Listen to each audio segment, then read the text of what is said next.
Van egy kondás kő, amit nem tud mindenki megfújni.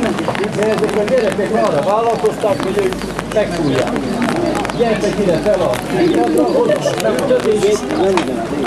majd tapsal jutalmazok, hogy ki hogyan fújta meg, és fogjátok meg, legyen nektek esetleg.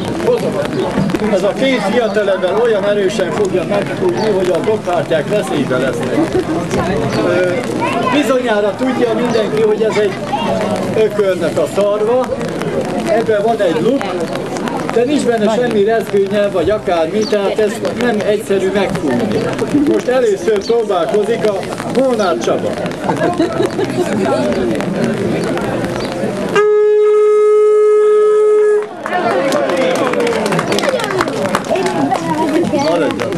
Jóni István.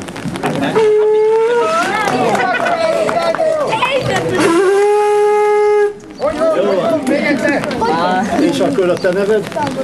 Támba Róbert próbálkozik. Nem úgy okos! Nem kap be!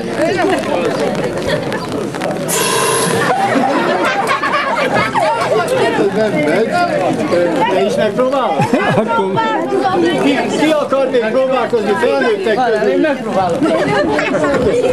Mint a kürtöt fújnál. Fújtál már kürtöt?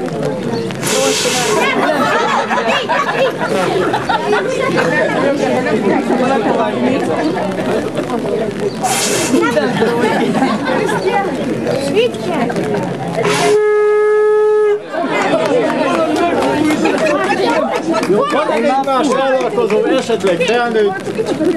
Nem. Én már fújtam. Hát, ha Feri bácsinak ismer.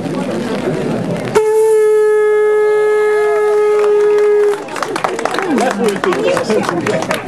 Mindjárt megkapjátok a